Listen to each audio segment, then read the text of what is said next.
Proverbs chapter 15, verse 8. God can't stand pious poses, but He delights in genuine prayers.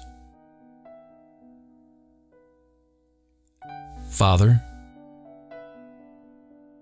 thank You for this direction to simply be real. This immediately reminds me of the correction from Paul that many should be teaching but cannot, because they will only drink the milk and not move on to the solid food of Your Word.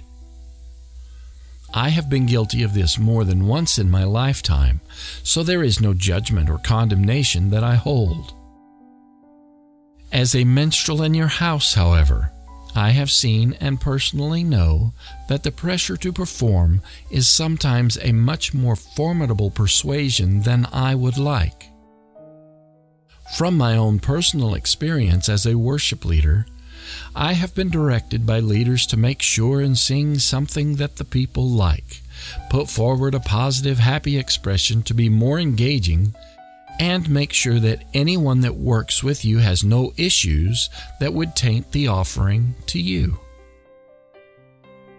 All of these directions lead to the pious pose. For each of these is based out of the fear of man and causes us to fully engage in having a form of godliness but denying Your power simply because we deny Your direction.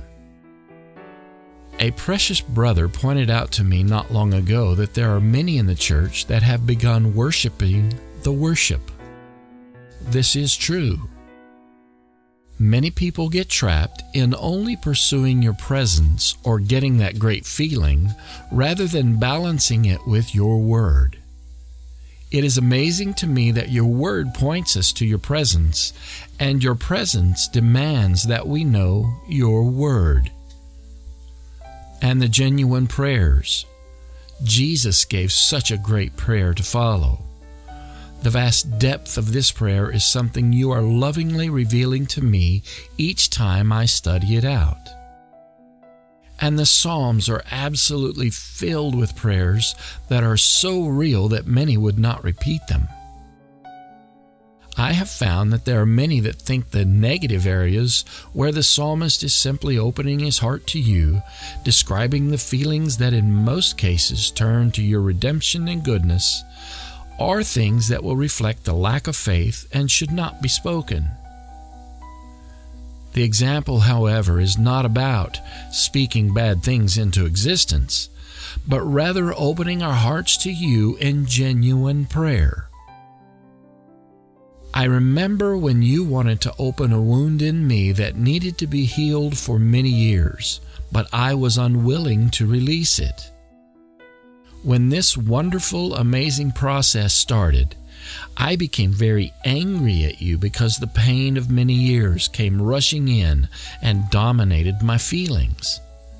I screamed at You, as you well know, but You were not surprised, nor were You appalled or angry.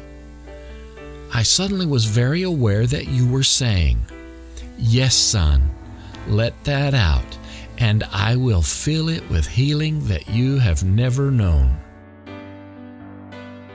This would not have happened had I refrained from opening my heart to You in genuine prayer. So, Father, today, as well as every day from here to eternity, keep my heart ever open and genuine before You.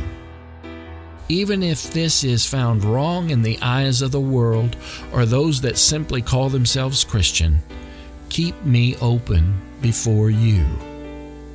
Hallelujah.